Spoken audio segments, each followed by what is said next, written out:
जो टॉपर हमारे पास है, इसको बीट करेंगे, इसको बीट करेंगे कि नहीं करेंगे? जोर से बोलो। इसके बैच का बच्चा बोलो।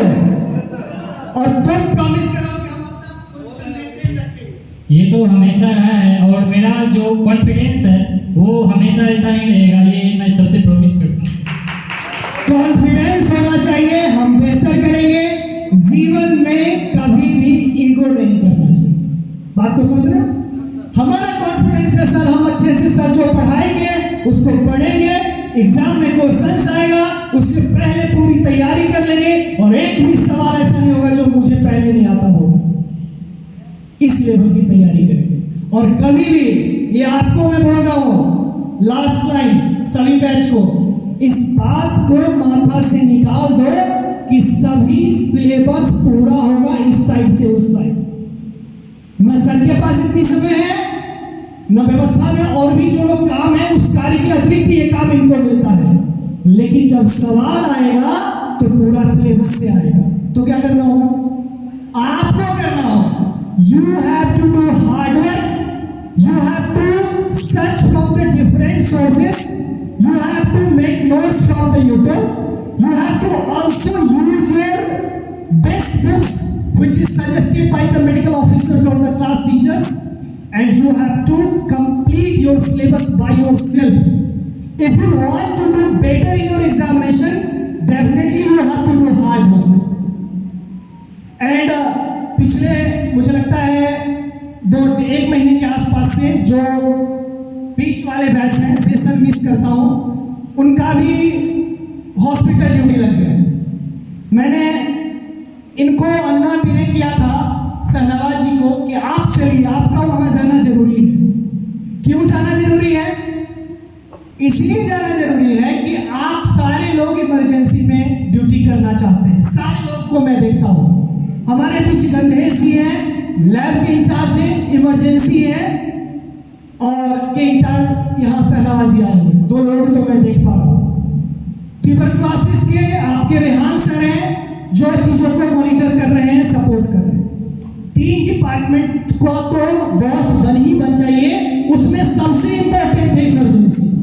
बात को समझ रहे हैं? जो बोलेंगे, जिस डिसिप्लिन में बोले, जिस समय बोले, टाइम देख के काम नहीं होता है। अभी अभिलेष यहाँ नहीं है। अभिलेष ने मुझे एक बार गया रूम में मिलने के लिए, मुझे 100 बुखार था, मैं बोला मैं नहीं जा पाऊंगा। उसी समय प्रिंसिपल साहब का फोन आया, उसी समय इन्होंने बोला कुछ हुआ है, मैं कपड़ा पहना और सीधा आ गया। अभिलेष कहा कि सर मैं उसके सामने उसी से दवा भी मंगवाया था। तो आप टाइम देख के काम नहीं करो, आप टाइम देख के काम करोगे कि मेरा शिफ्ट खत्म हो गया, अब मैं जा रहा हूं, बॉस को बताए नहीं, तो डिसिप्लिन नहीं है लाइफ में, तो कुछ भी नहीं, कुछ भी नहीं है। सबको बोल रहा हूं, अगर आपने सब कुछ अचीव कर लिया और डिसिप्लिन नहीं है आपके साथ, तो कुछ भी नहीं।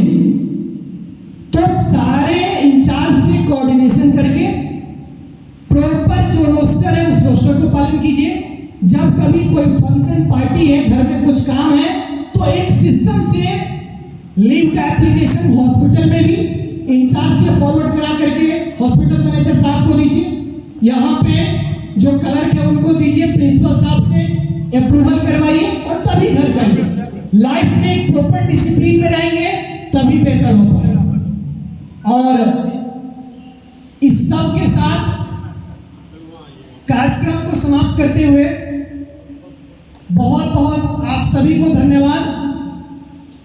आप मैं एक बात से स्वस्थ करना चाहता हूं कि जब आप कॉल करते हैं और हम अगर रिसीव नहीं कर पाते हैं, जो बहुत महत्वपूर्ण सवाल है, तो आप इसका मतलब यह नहीं समझें कि हम आपको इग्नोर कर रहे हैं।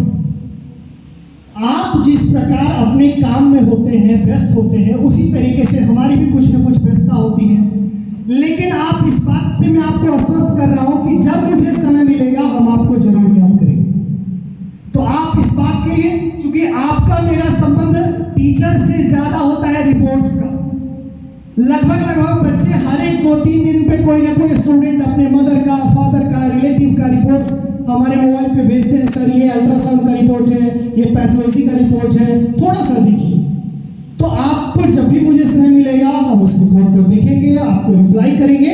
आप बिल्कुल परेशान इसके लिए नहीं होंगे। अगर नहीं कुछ बोल पाया हूं तो उसके लिए भी आपको समझ लीजिए, फीलिंग्स को समझिए। आप सबों को बहुत बहुत धन्यवाद। Thank you so much.